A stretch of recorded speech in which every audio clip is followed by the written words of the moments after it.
Welcome to Leader, the podcast where we delve into the heart of leadership and education, exploring the journeys and practices of those shaping the future for Black and Brown students in charter schools. I'm your host, Darryl Cobb, president of the Charter School Growth Fund. In each episode, we sit down with exceptional leaders from the charter school community, unpacking not only their successes, but also the profound personal stories that compel them to lead. Our conversations aim to surface actionable insights and highlight what it takes to build a great school. Whether you're an educator, a leader, or someone passionate about the transformative power of education, there's something here for you. Let's discover together what makes these leaders tick, the challenges they've overcome, and the wisdom they've gained. Good afternoon, and welcome to today's podcast, Leader to Leader. Today, I have the unique and distinct pleasure of talking with Greg White, who is the CEO of Learn Charter Schools, a gentleman who I have long admired for the work that he's doing with kids on the west side of Chicago, in Waukegan, in North Chicago, Illinois, and in Washington, D.C. Greg, welcome to the podcast. Thank you, Darryl. Good to see you again. Good to see you too. Let's start and let's help the audience understand.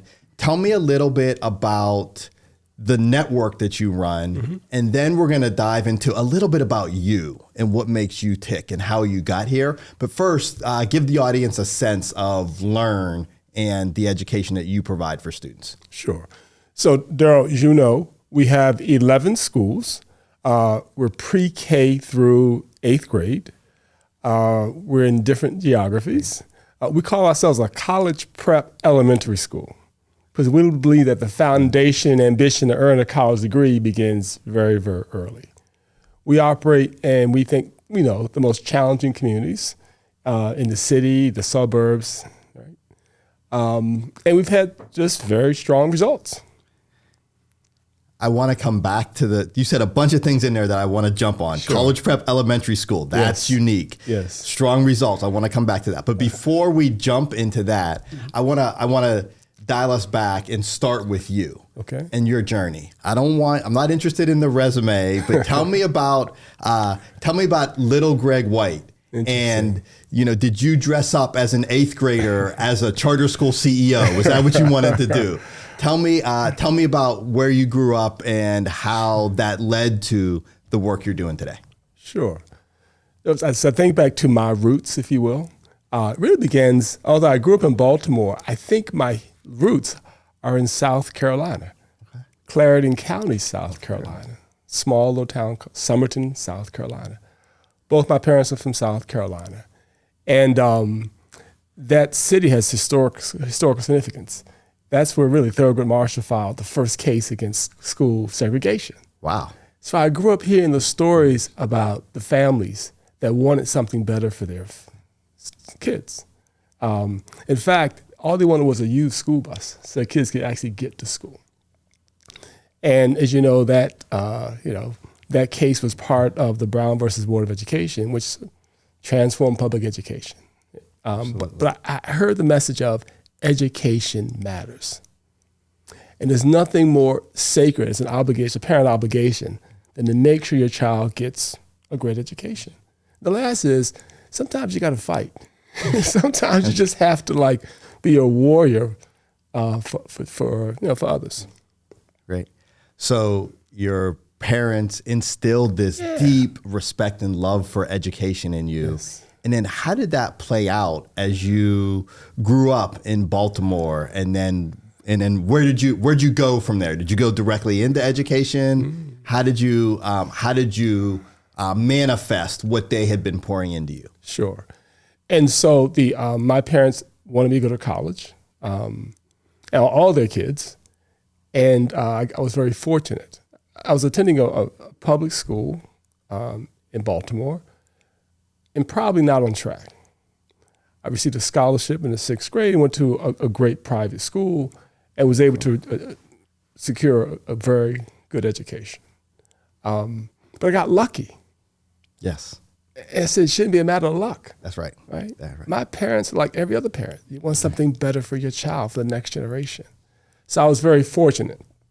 Got a great education, attended college, graduated, started working.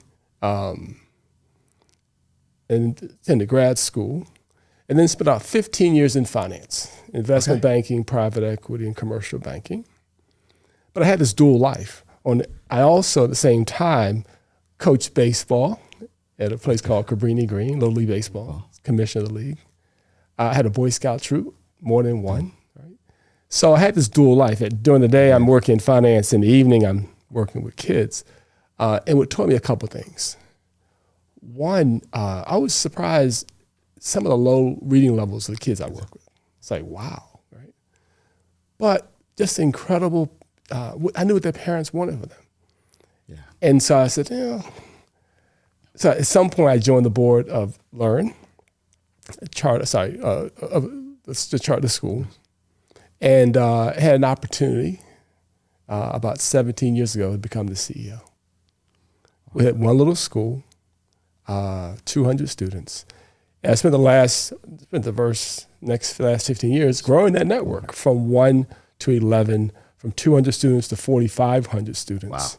Wow. And from one little neighborhood school to a national network of high-performing charter schools serving low-income students. Wow, that's pretty incredible. I actually wonder, I also have a connection to Cabrini Green. Really? I used to work with a teacher in a class at Bird. Yes. Bird Elementary School there. So I wonder if we had some of the same young people. I'm sure we did. Who demonstrated so much promise. Absolutely. So much promise. So much Absolutely. Right. When I was there. Just it's a quick story. I started helping my students, my baseball players, go to some of these small Catholic schools. And I got my friends to pay their tuition. But that's not scalable. No. Right? I got a couple kids in, terrific, mentored, but that's not a solution for all kids. Right? The question is, how do you help all kids? Yes. And that's why public education has to work. Got it. Right? Got it. All right. So for our audience, or for people who may be new to this, can you give me 60 seconds on what is a public charter school? And then we'll dig into the Learn story. Sure. I'm glad you used the word public, right? We are a public school. It's free. It's open enrollment. There's no test to get in. Everyone has a right to attend that school. And if we receive more interest than slots, there's a lottery, right? The difference is, although we're part of the public school system, we have the autonomy and flexibility with our curriculum, on our calendar, who we hire, to do, in my opinion, what we think our students need. So it's all the flexibility and freedom that's critical to the long-term success of a school. Got it. Love that. And charters also parents, it's about choice. Yeah. Giving parents, low-income parents, all parents, the opportunity to select a school they think is the best fit for their student. Got it. And at what, you said you're pre-K through 8. Yes, sir. So at what grades do young people come to Learn? All grades. All grades. All grades. So a parent, what's a parent need to do if they have a student they want to send them to a Learn school? Enroll. You just fill out, it's not even an application, you just fill out a form that says, here's my name, address, and I'm interested. Typically, most people enter early. Okay. Kindergarten, first, second. Great. But students will also enter sometime in the 5th, 6th, Great. All right, so I want to go back to something you said at the beginning. Yes. You said Learn is a college prep elementary school. Yes, sir. That kind of doesn't resonate, right? We hear about college prep high schools or even college prep middle schools that connect to a high school. Sure. But college prep elementary school, explain that to me. Help me understand how that is, what's unique and different about Learn that you can make a statement like that. Sure. So a couple things. One, we believe in the necessity of a college education. Okay. A lot of debate and discussion about that, but we just believe that life creates so many more options if you're on a college track. Got it. And those skills and knowledge, if you don't go to college, at least we prepared you to have that choice. Okay. 2, we think the game is won and lost very early. Right. And it's so much more difficult when a student hits 9th grade and they're like 5 grade levels behind. So we think the work begins early. Okay. 1, to instill the ambition, right? The will, the desire, the grit to get through. And 2, the academic foundation, right? You just have to. It's so much more difficult to repair or try to catch up. So we want to get our kids off to a fast start, and so that their trajectory. The other piece is to go to a great college prep high school. So it's not just we do our work, but also we help make sure we place you into a great high school, and they'll propel you to college. Continue that work. Right? To continue that work. That's great. So that's a college prep, which means we're rigorous. Our academics are rigorous. We have a longer school year, a longer school day. How long There's a sense of urgency. How long do you go to school each day? We go 8 hours a day. 8 hours a from day. 8 to 4. Okay. We will start school August 5th this year, and the traditional schools here will start after Labor Day. Got it. So you've got almost an extra month. Absolutely. Of school. Look, our view is if you're behind in life, you got to work longer and harder to get ahead. Got it. So let's outgrind them. Okay. Let's outwork them. Okay. Right. Okay. Now, to do what you're describing, right? There's probably a vision that some may have that you're running around and teaching all the kids, but you actually have a staff. Absolutely. At each school, you have principals at each school. But it sounds like with a longer day and a longer year, you've got some really special people in your buildings. So how are you finding those people, and how do you discern for the commitment that's necessary to do the work that you're doing for the young people? Two tough questions. So I think, Darryl, when we realize, we tell people, we're not in the education business. We're in the talent business. Right? That the most important decision I make as a CEO is hire a great principal. When we have a great principal, we have a great school. Because a great principal will retain, develop, and hire great teachers, correct?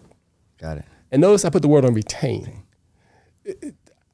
When I was early, I thought it was about recruiting. No, it's about retaining existing talent and grow those people. We have a grow our own program in which we take people who come in as instructional assistants to become teachers. And teachers will promote to coach, and coaches may become assistant principals and principals. So we spend a lot of time obsessed with talent. It is, how do we achieve results through other people? So how do we manage people, develop people, grow people? That's one. Two, how do you make sure that they're passionate about the work, that they have profound, deep belief in our students? Right? This is about, they understand the power and potential of our students, and they're willing to do what it takes to help them be successful. And it's joyous work. It's hard work. If it's not joyous, then maybe it's not the right career, right? We want people who find joy, who believe in our students, who care, who believe in our mission, and are passionate about the work. Yeah. That's amazing that you have found 11 schools worth of educators like that. But it also goes to show, given that you're in a number of different places, that there are educators who believe as deeply as you believe. But I've learned that I have to pay them. You have to pay the market, though. The other people, I think this is this misnomer that somehow charters, in some places have. We have to pay the scale. So whatever that scale is, I don't want to lose talent over compensation. Got it. Right? Got it. That makes sense. And people also value the autonomy and flexibility of working in a charter school. And tell me a little bit about that. Like, what's the autonomy and flexibility that your teachers have within the context of how you implement your program at Learn? Sure. So I think that it's our system of learning. So they have input. If you have thoughts about the best math program or how we ought to approach teaching reading, great, let's talk about it. Let's hear your voice. So as they take ownership for the school, they have a right to share their thoughts and help us craft the right solution to meet the unique needs of our students. And we can pivot on a dime. It's not this huge bureaucracy where it takes 3 or 4 years and 10 consultants. Right. People can get together, discuss the problem, develop a solution, and implement it. Right? So you mentioned early on in this, you said your students are successful at Learn. Tell me a little bit about what success means to you. And then I would love to hear some examples of what it means for the students and their families. Good question. So over the long term, we measure success. Actually, we track our alum. We've had 2,793 alum. Wow. And we have a database. After 8th grade? We have a database, yes, all the way through high school and college. Wow. And we have a database. So we know where they went to high school, right? Where are they in college? Have they graduated? So we track our alum. So the ultimate measure is do people graduate from college? And we have about a third eventually have earned a 4-year college degree. Our new goals are raised up to 50%. Okay, but wonderful. We're still 2.5 times with the traditional school. Yeah. So our ultimately measure, but in the short run we measure where do you go to high school? Because if you go to the right high school, they're going to help you get into college, to and through college. Yeah. In the more immediate term, we track, of course, assessments, how well you're doing versus the state averages versus the neighbor versus community average. So we do, but over the long term, it's have we kept our promise of a college prep elementary school? That's one. The other piece is, are we living our values? It's really Say important. more. What are the values of Learn? Yeah. So, because it's not just academics, right? Right.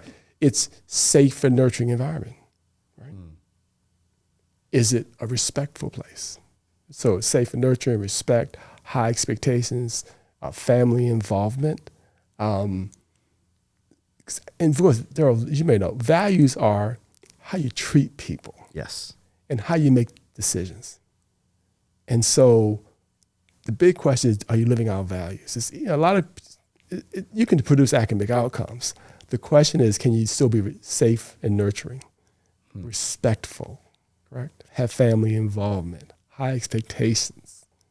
My favorite, meeting the needs of the whole child. Say more now. When you say whole child, what does that mean to you and folks that Learn? It means not just academics. Are you meaning the social, emotional, psychological, and physical needs of our students? Look, our students, some come from pretty difficult circumstances, great deal of trauma, even post-COVID, right? And we believe that before we can help them, we must heal them. So we have full-time social workers at every school. Absolutely, sometimes more than one. We have nurses, psychologists. So it's not just about the academics, right, but also everything that child needs. Just tell you a quick story. I had dinner last week with a group of parents, Learn parents, and this mother was sharing that her child came to Learn. He had a speech issue. He struggled. He wouldn't speak, and a year later, because intensive work with the speech therapist, he's blossomed, and he's a chatterbox, and he's confident. But again, it's just so notional. What does this child need? And as a charter, we had a freedom and flexibility to direct resources to meet the unique needs of each child. You said you had dinner last week with a group of parents. So as the CEO of the organization, how often are you in community with the parents? That feels a little unique to me. Well, my office is actually in the school building. In the building. So I see parents and I do carpool duty sometimes. So I see parents all the time, right? And also I see the students, of course, and our staff, which brings the joy. Again, I said this has to be joyous work. Right. I so identify with the parents, remind me of my parents. I know what my parents wanted for me. And I know these parents want the same thing for their child.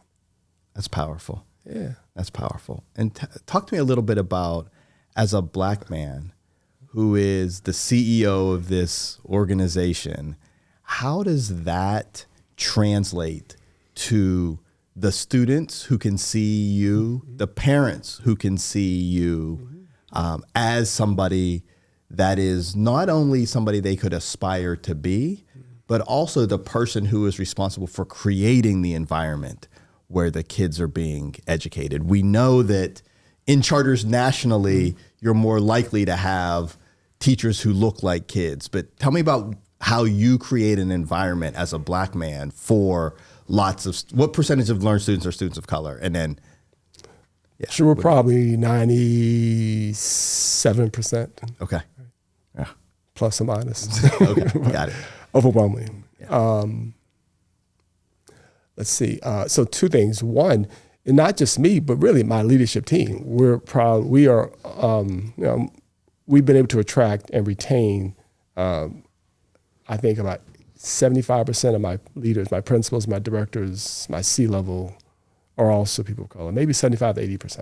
Wow. So as a leader of color, I've been able to attract and retain also other leaders of color. Why is it? I think the impact. One, students know who I am, by the way. Just sort of nice. Do they bring you their challenges? Their suggestions. Suggestions. Right? Suggestions. And their strong opinions Yeah. about teachers and principals. Yeah. So I think one, I do deeply identify with them. Yeah. I see myself in them. Okay. Which I know the type of patience and love I needed, okay, Right. at that particular age, right? More importantly, though, I know at an intuitive level the incredible contribution they're going to make. Like, this is what motivates me. What motivates me is I know what they're going to do. I know how resilient they must be to overcome their hurdles and challenges, and to watch the excellence they deliver. And I know the types of patients. We have an expression I learned, we're going to love you through your stuff. Right? That's great. We have right? People have cycles, right? For example, we talk about discipline. We view discipline as an opportunity to teach, not punish. It's a powerful thing, right? Our kids need no more trauma.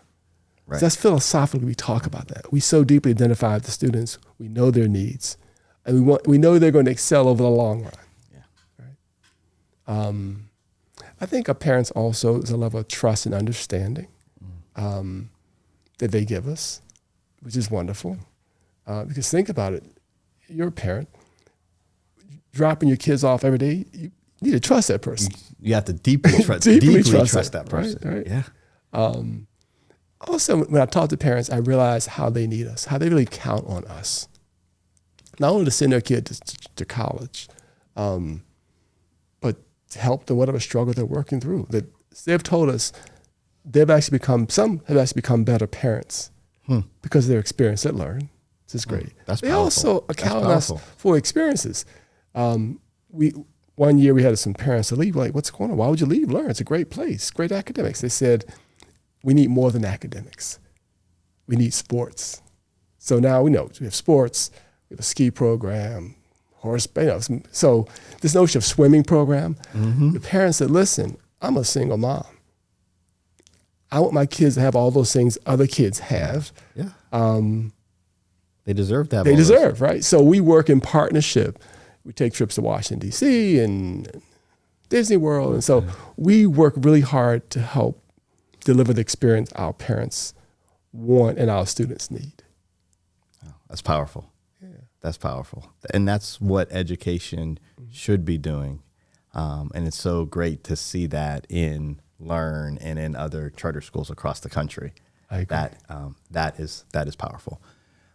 You guys are you're a little unique at Learn. You're a lot unique at Learn. Okay. But one of the things that you do is very unique. You have two schools that are in partnership with the military and are on or proximate to military bases serving lots of military families. Tell me a little bit about what it's like to serve the children of the people who are serving our country. Right. And committing the most to that. How did you all get into working with military families? And tell me a little bit about that experience. Sure. I like to use the word serve. It is. Yeah. It is like, it's a joy to serve because you're right. I mean, these people are willing to make the ultimate sacrifice. That's right. And they're away from their families, correct? Off across the world. So shouldn't their kids have a great education? So we just actually we have two in Chicago. We just opened our third one in D.C. Oh, wow. High percentage of military students. It's an honor to do this work. It's challenging because students face some of the same challenges the other students we face. How do you communicate with a parent? Sometimes when a parent is across the world, or sometimes two parents have been deployed, okay? And these students move every 2 to 3 years. So they have to adjust. There can also be gaps in their learning. Maybe you didn't learn multiplication there, right? The others. So it's really, how do you quickly work with them to figure out what do they need to know, right? How do you fill the gaps in their knowledge? How do you meet the social emotional needs? How do you connect them to the community, the new community they just came into? They may come in March. Yeah, tell me about that. Right? What's that look like at your schools? It varies, but in general, you have the Big Buddy program, of course. You say names, right, again and again and again.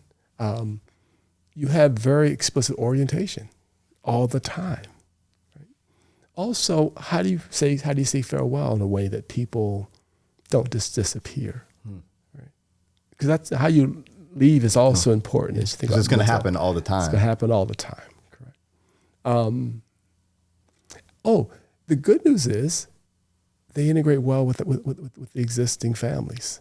Right? So your schools are not all military family students. So in Illinois, they're probably a third military and 2/3 civilian. In D.C., we're about 80% military at the school and 20% for now. Okay. So there's a unique and distinct mixing of culture and community that you're creating inside of your buildings. Absolutely.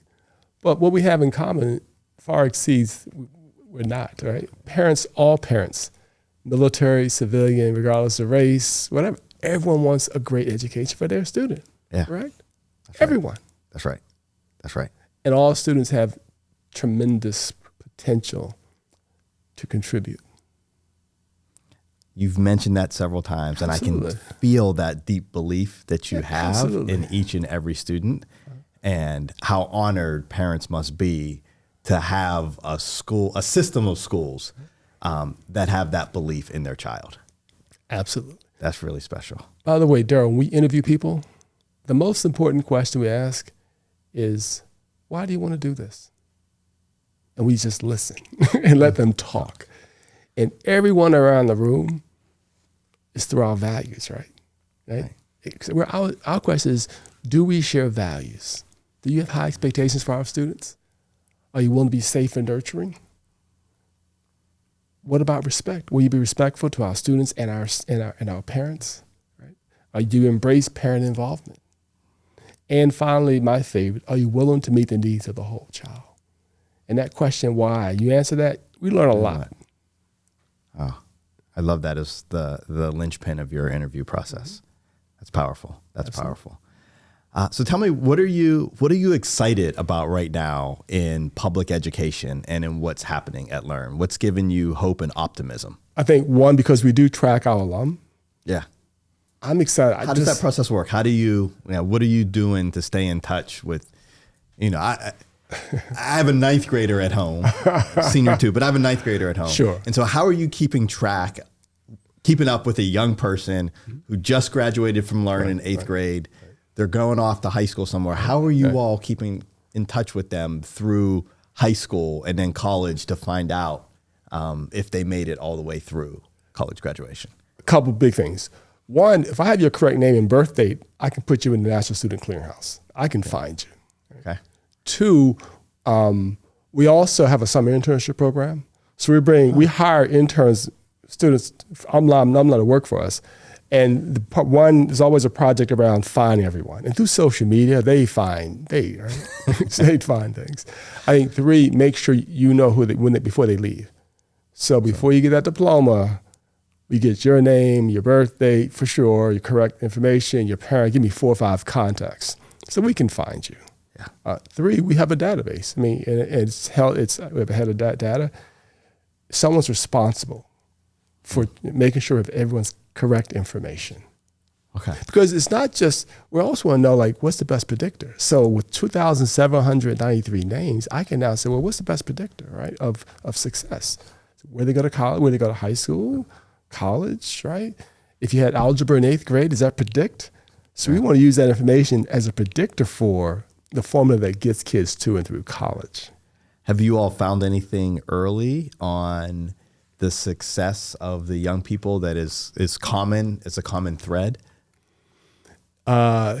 Yes. It's really fit. I think sometimes when people go to great high schools, it's very prestigious, expensive. Doesn't matter. That does not predict. Actually, where our students feel comfortable and where the school embraces our students, they're much more likely to graduate from that school and go to college. And they'll help. And it's helpful if they have some experience of first generation college students, because they now know where to send that kid to college. So being planted in the right place matters more than the prestige or, the cost.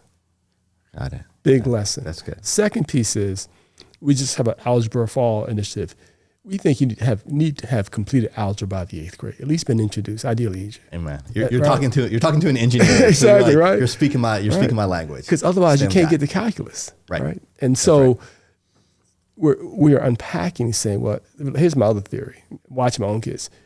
You need to be a great writer. High school and college is tough if you struggle to write. That's right. So, as somebody who struggled to write, I can speak. Right? I can speak to that. Right. Yes. Again, academic foundation, right? And those are the foundational pieces you must put in place. The last piece is, ready for this? We've learned that the ambition is the most difficult piece of the puzzle. How do you instill ambition in a student? That's hard. We can teach you math and reading, those things. But how do you instill the will, the drive, the desire? And so we're still, it's part of the thing we're learning. Yep. Because that's probably the best predictor of whether or not a child's going to graduate that high school and go to college and complete it. Got it. Wow, that's powerful. That's really, really powerful to think about. How do we help children not only have ambition, but to put the ambition with the opportunity set of the future, sure. Right? How can we put the opportunities in front of young people so that can then be self-reinforcing to drive their ambition further? Yeah, really incredible work that you all are doing. All right, one more question on Learn, and then I want to transition a little bit. When you talk to families, why did they choose Learn over going to some other school, whether it's a traditional public school or a magnet school or a Catholic school or another public charter school? What are they telling you is the reason why they chose Learn? So it's not the test scores. We used to sell our test scores, parents, and it's not where we send our kids to high school or college. It's not it. We're elementary schools. It's proximity to the person who's dropping that kid off. So if it's the grandmother who's taking the kid to school, where she lives, most of our students come within a mile radius of our school.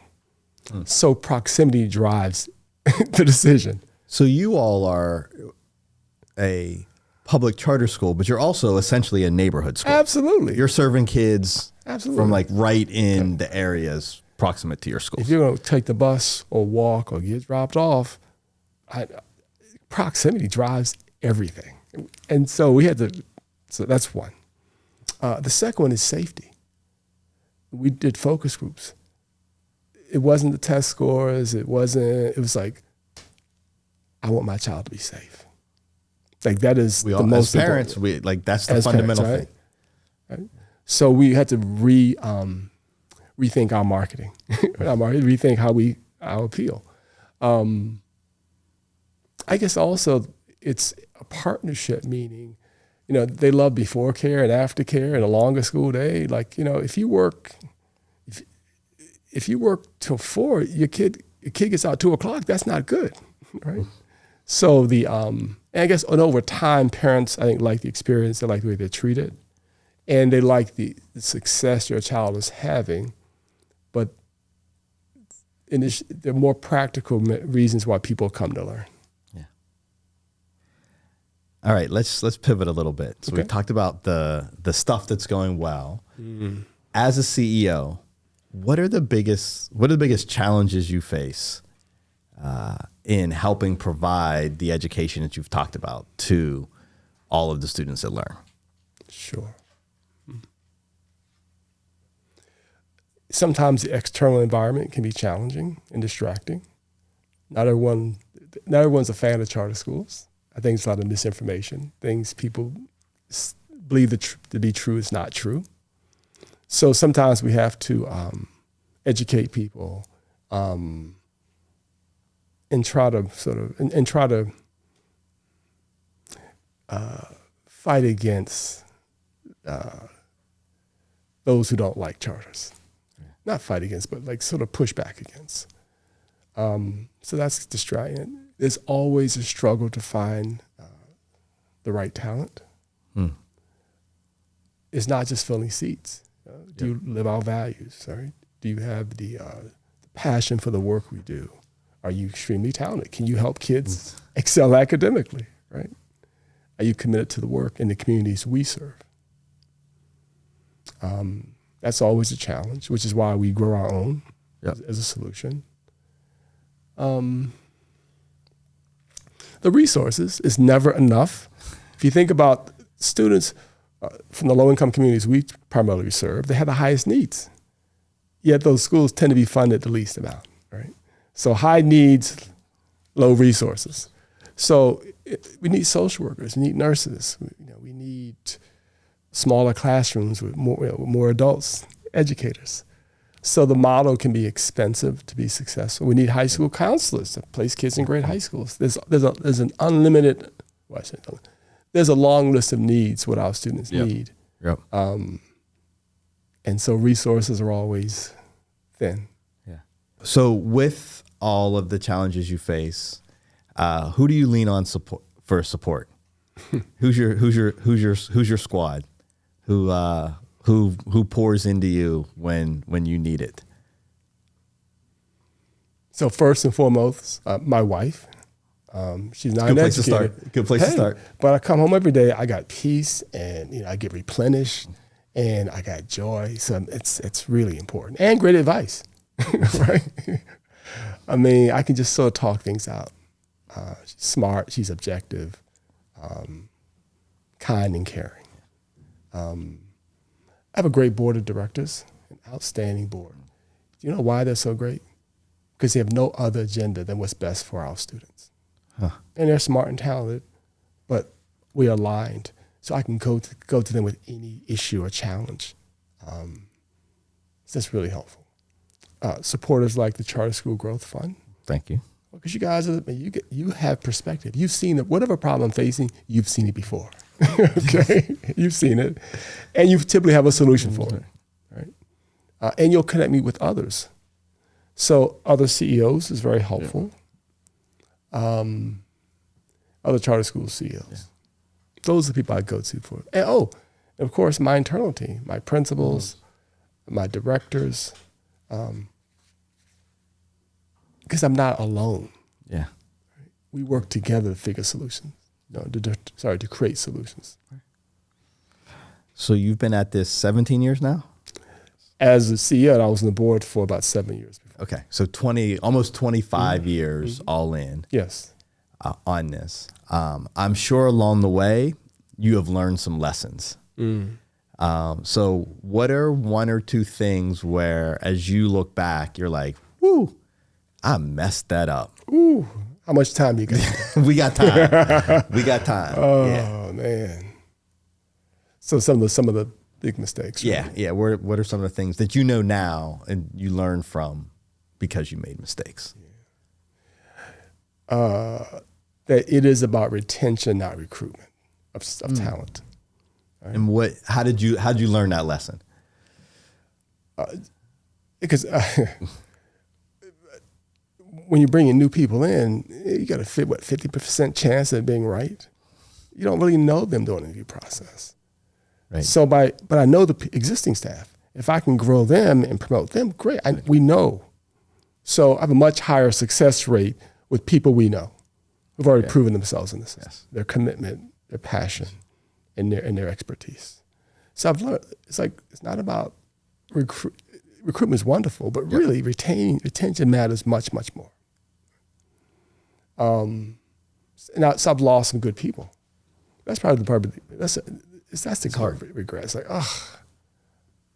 and in part because I think they weren't necessarily managed, right, or led appropriately. Sometimes you make a bad judgment. That's the hardest part about the work. make decisions about people. let's see, big errors. And this is, I wish I had opened more schools faster. Huh. I didn't realize explain there was that. a window of opportunity, Darryl. There was really probably a 8 to 10 year window, and the window closed quickly. And when it's closed, like right now, it's difficult to open schools. Right? There's a movement making it much more difficult. Oh. There was a wonderful, a decade period, maybe 8 to 10 years, in which charter schools, we worked in partnership with the district and others to open schools. And I should have opened more. Because now the window is sort of closed, right? So I wish I should have opened more to serve more families, right? Because now it's very, very difficult. This is why we moved geographically to other places to try to serve more families. Got it. But locally, it's really tough. Yeah. We kept looking for the magic bullet. We got the right curriculum, right? How many different curriculum? How many times you change curriculum? It's ridiculous, right? That somehow if we just did X, these 3 things, it'll all work out, right? Yep. And Aaron says there is no magic bullet. One of my favorite expressions is, and one of my principles says, we're not trying to do the extraordinary. Let's do the ordinary extraordinarily well. I like that. Why not just pick 3 things we're going to do extraordinarily work on, and that's it. And don't keep running. Every year it's got a new curriculum, a new schedule, a new approach. Get clarity around what you believe really works. Yep. That there are 3 ingredients in our secret sauce, and we're going to work like crazy to execute on those, and don't keep changing people and curriculum and schedules no. Yeah. Right? Get clear about 3 things and work like crazy on those 3 things. And what they are for us, one is talent. We're obsessed with talent. I can tell. You've talked about that's it. But it took a hard lesson, right? Hard lesson. Yeah. That drives it. Having a great strategy poorly executed leads to failure, right? Yeah. Having great people with a bad strategy, they'll figure it out and they'll adjust, correct? You can begin with the outstanding people and get to excellence. Right? Yeah. And the opposite never happens. Okay. All right, I want to close out with 2 questions. First one, for young people who are thinking about a career in education and a career that potentially has impact. Yes. What do you say to them about maybe their ambitions to one day lead and do some of the things that you do and are talking about?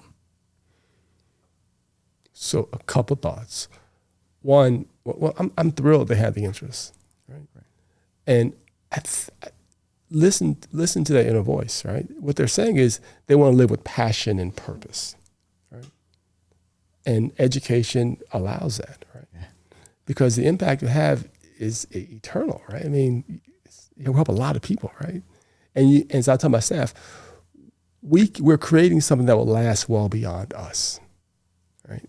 So if you think about picking your career, it's nice when you pick a career that helps a lot of people, but also will stay around even after you're gone. It's hard work, but it's important work. I would say, to lead is to serve. Ask themselves, it's not about, quote, the boss or no. I mean, it is how can I be helpful? If you elect that, it's how can I be helpful? How can I be of service to people? Not how can I be in charge? You don't want to be in charge, right? You want to be of service. Greg, yeah, you said a really interesting phrase. You said you all view discipline as an opportunity. Can you give me an example of what that looks like at Learn? Sure. And so our philosophy on discipline is an opportunity to teach, not punish. Okay. Because sometimes they just make bad decisions. Students make bad decisions. They shouldn't. We all make bad decisions. Exactly, right. And they shouldn't put you on a different trajectory because you made a bad decision. I recall a young woman, middle school, 7th grade girl, which can be a tough age to make good decisions. who made a really bad decision. And, and we worked with her and her family and wanted to acknowledge it was a bad decision. Right? This wasn't not just inappropriate, it was dangerous and harmful to others. And we resisted the temptation to be angry with her. And we acknowledged that really, 12 years old, you sometimes do things you regret. And maybe got bad advice because sometimes students are doing what their parents told them to do. If someone pushes you, you don't let them do that. So we had a series of conversations to really help her understand sort of why, not just her, but her parents, to realize like that's not how we treat people here. We promise a safe and nurturing environment, and your behavior is inconsistent with that. Right? That wasn't respectful. So we try to teach in the context of our values. We try to teach not just that child, but all those who influence her and she interacts with. Because this is not going to serve her well long term. Right? Also, this would have been very traumatic for her if we had escalated up. Right? I also imagine that in addition to teaching her, there's probably some teaching that you have to do of the rest of the community. Absolutely. to acknowledge that she made a mistake, but that she doesn't deserve to be put out or separated because she made a mistake. Yeah, this thirst for vengeance. Right. We're going to show you. No, don't. Just because you have the authority doesn't mean you have to exert it. Right? The best way to teach people patience and kindness is to give them patience and kindness. And sometimes it's tough. It's really hard. I recall one time, and also people are like, no, that's not fair. I'll ask the question, ready for this, Darryl? I asked someone, have you ever been forgiven for something, even when you didn't deserve it? Well, then, okay, let's forgive her. Okay. Definition of grace. Right, grace. She needs grace right now. Right now, there'll be consequences, but let's not wreck her life or make her feel even when she feels bad. Yeah, she's remorseful. It took her a little time to get there. And it was impulsive, and this is what 12-year-olds do. Thank you. Sure. All right, I want to go in a different direction. Okay. You talked about being proud of your outcomes, and you talked about the college statistics, and you all are at a third of your students now on your way to 50%, which way outpaces the national average for students of color and particularly students from low-income communities, which is probably around 10 or 11%.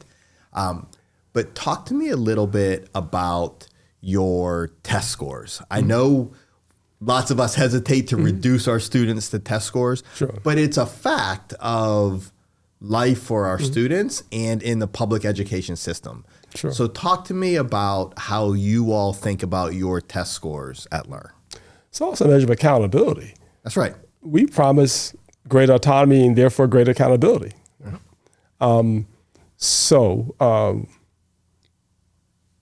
There was a recent study, a national study, and it said what schools are some of the highest performing in the nation. And Learn was identified as a, quote, gap buster, really closing the gap, the achievement, academic achievement gap. We're thrilled about that. And it was it was objective, and they measured called the extra days of learning. They looked at test scores and then said, well, how many extra days of learning comparing the charter school or Learn to the school the child would have attended otherwise? And what they discovered was that in math, with our students receiving an extra 74 days of learning. In a year. In 1 year. In 1 year. And reading was like 56. Now imagine the cumulative effect of that. Right, that's incredible. It is, right? Because it's the compounded. So year 1 is interesting, but year 2 and by year 12, right? It's over the course of the history, our students are actually learning more. And therefore it allows them to accelerate ahead and I think leads to long-term success. Wow, that is really, really powerful testament to what you all can produce in terms of academics, Yes. but knowing that that is not just from the curriculum you chose, but because of all of the things that you've talked about that go into the system that is Learn Schools. Absolutely. Yeah, that's great. That's great. All right. You mentioned your secret sauce at Learn. One of those parts was talent. What are the other parts of that secret sauce that makes Learn successful for students? Now, so talent related to culture, right? As a leader, culture matters. Doesn't matter if it's your family or business or school. Culture matters a great deal. Right? Do people feel supported? Your high expectations relates to values, right? So it's just really, and the role really is to shape a culture and maintain that positive culture, because culture, as you know, can go bad quickly. Yes. And take forever to sort of reposition. So we're obsessed with the culture. How does it feel? So when I walk through a building, I'm looking for the culture. How do people interact? Are students happy to be here? Are staff members happy to be here? Right? How do people interact with each other? So I look a lot about culture. So I think our secret sauce is we have very positive cultures in our building. We do our staff survey. 84% said they trust their leader. And 87% said this was their calling. Wow. So, that leads to a very positive culture and therefore positive academic outcomes. Let's see, I guess the last secret sauce is we are really thinking long term. So it's not just about this month's test scores or this, it really is, how do we create an enduring institution, right, to be around for a long time? We're not in turnaround mode, we're doing well. That gives us the luxury of thinking long term. What pillars and pylons must we put in place so that 30 years from now, we're still helping tens of thousands of students receive a high quality education? And so we're long-term thinkers. And so we think about leadership succession all the time. We have open and honest conversations about that. We have strong financial strength, because if you miss payroll, the game is over. Okay. Nobody will trust you. No one will trust you, right? And I guess I said earlier, the last secret sauce is we're not erratic. And we pick a strategy, and we spend sufficient time just executing that strategy. It's not, don't change every year. People, strategies, curriculum, you can't do that, right? Slow and steady wins the race. Laser-like focus on 3 or 4 things. And again, just do the ordinary extraordinarily well. When you think about the futures of the young people who are in your school today, what is the thing that you want them and their families to hold on to about their education, and specifically about what Learn is doing to help them advance to where they want to go? Sure. So I want them to understand that they have an advantage, right? Because Because that's not said to our young people a lot. say the opposite, right? No, Yeah. but what that the challenges you're going to go through, the hurdles, the roadblocks, and the resilience that's needed to be successful that you push through, will make you stronger on the other side. When you go to college, you're going to be competing against people who've never had that level of adversity. That adversity makes you stronger. It does. So, yes, you must. Some kids take 2 buses to get to school. Wonderful, right? Some students have have a lot more responsibility because their family needs them, right? That's okay. That's going to serve you well over the long term. And it actually gives you a strong advantage. The fact that you must work in high school, that's a good thing.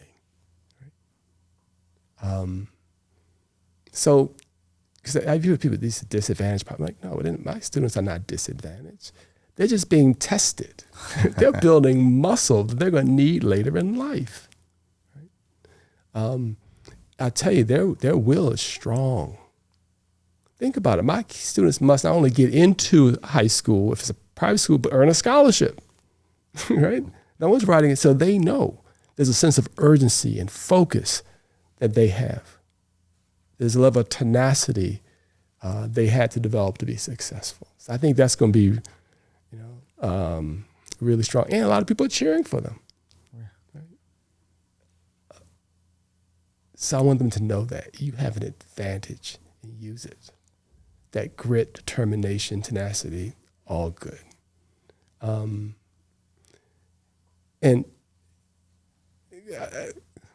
the other piece I tell students, which is like, it's okay when it's hard. Really expression learned that it's hard because it's hard. Yeah, I mean, it's hand you dealt, right? All right. But it doesn't mean it's bad, because I said life is sort of like cycling, if you're a cyclist, right? Sometimes the wind is in your face, and sometimes it's all uphill. Right? But guess what? When you bike uphill in the wind, you get strong legs and strong lungs. Correct? And therefore, your ability to propel yourself over the long run is actually greater. That's right. Right? It is what it is. So don't let people tell you you're a disadvantage or lower expectations for you. Absolutely not. It's the opposite. It's a powerful way to end. Thank you, my brother. I appreciate you being here. Thank you very much. I've enjoyed it.